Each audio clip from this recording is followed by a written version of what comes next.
Le Dieu qu'on sert est extrêmement mystérieux. Extrêmement mystérieux. Extrêmement mystérieux. Donc, quel que soit ce que tu as comme défi, il faut apprendre à servir l'Éternel avec joie. Quel que soit ce que tu portes comme écharde, tu as prié que cela te soit ôté, mais cela n'a pas été ôté. Ce n'est pas assez pour ôter ta joie. Continue de le servir avec passion, de toute ton aide, avec ton cœur. Serre-le. Peut-être même que les gens te regardent et te critiquent, les gens murmurent, mais serre-le. Je connais un autre homme de Dieu dont mon père spirituel m'a parlé et que j'ai eu le privilège de voir. Je l'utilisais puissamment, mais il était aveugle.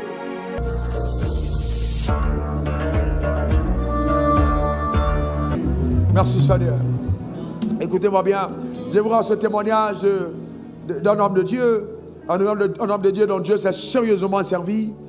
Et il avait dans son corps, il portait une maladie qui était invisible et que seule sa femme voyait quand il se déshabillait. Mais Dieu l'a véritablement utilisé, Dieu a marché avec lui avec force et personne ne connaissait qu'il souffrait de ce mal quand il se tenait au devant de l'autel et que toutes les nuits lui-même, il criait au devant du trône de Dieu pour être délivré de ce mal. Mais il n'en était pas délivré, mais il servait Dieu avec joie, il adorait le Seigneur de tout son cœur. Il a fait tous les hôpitaux, aucune manifestation de puissance pour le guérir alors que la main de Dieu était agissante fortement au travers de sa vie. Souvent, il y a une écharpe que chacun d'entre nous, selon notre appel, nous devons porter. Il a dit, je ne peux pas. Cet homme ne pouvait pas. Il disait, je ne peux pas même me déshabiller devant quelqu'un. Parce que mon corps, quand on le voit, il est répugnant. Au point où cet homme de Dieu ne pouvait même pas se laver devant sa propre femme. Mais quand il apparaît en public, c'est la gloire de Dieu. Le Dieu qu'on sert est extrêmement mystérieux.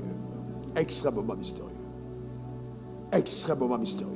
Donc, quel que soit ce que tu as comme défi, il faut apprendre à servir l'Éternel avec joie. Quel que soit ce que tu portes comme écharde, tu as prié que cela te soit ôté, mais cela n'a pas été ôté. Ce n'est pas assez pour ôter ta joie. Continue de le servir avec passion, de toute ton aide, avec ton cœur. Serre-le. Peut-être même que les gens te regardent et te critiquent, les gens murmurent, mais serre-le. Je connais un autre homme de Dieu dont mon père spirituel m'a parlé et que j'ai eu le privilège de voir. Je l'utilisais puissamment, mais il était aveugle. Et mon père spirituel m'a dit, tu as vu cet homme, il est aveugle. J'ai dit quoi? Il m'a dit oui, il est aveugle. Et puis après, j'ai eu le temps de voir, il est aveugle, vraiment le conduit aveugle.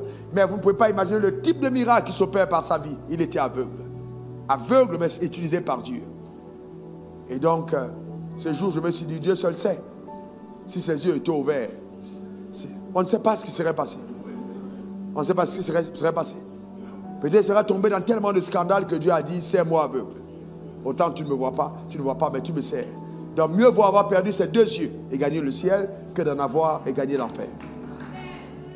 Donc il y a tellement de choses qui peuvent arriver, frères et sœurs. Je voudrais t'encourager. Ce n'est pas parce que Dieu te promet une visitation, une abondance, que tu ne porteras pas ta croix. Il arrivera un domaine de ta vie où il y a des choses que tu vas endurer. Mais tu dois avoir de la joie d'endurer ces choses tout en servant le Seigneur. Rien ne me séparera de l'amour de Christ manifesté par Jésus-Christ, mon Seigneur et mon Sauveur. Quel que soit ce qui arrive. Seigneur, je suis prêt simplement à dire, me voici. J'ai fait ta volonté. Vous ne pouvez pas imaginer, frère, chaque jour qui passe est une rédemption. Chaque jour qui passe est un don. Le fait de se lever le matin, c'est une grâce. Et donc nous devons 24 heures durant avoir le privilège de se donner 24 heures pour que le parfum de sa connaissance se répande sur la terre des hommes.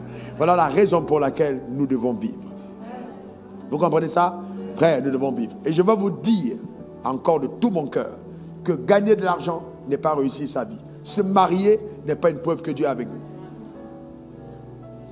Construire une maison ne veut pas dire que non, ça ne veut rien dire. Les trafiquants de drogue le font, les prostituées se marient.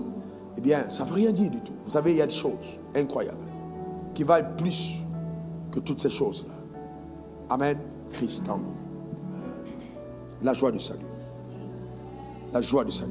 Je ne sais pas quelle est la dernière fois où tu as entendu un chant et que tu as pleuré dans sa présence. Pas parce qu'il t'a béni, mais parce qu'il t'a sauvé. Pleurer de l'avoir connu de joie.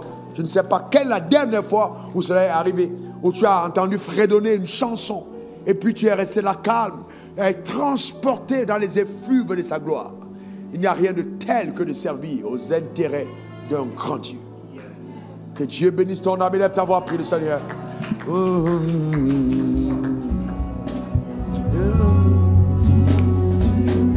que ton nom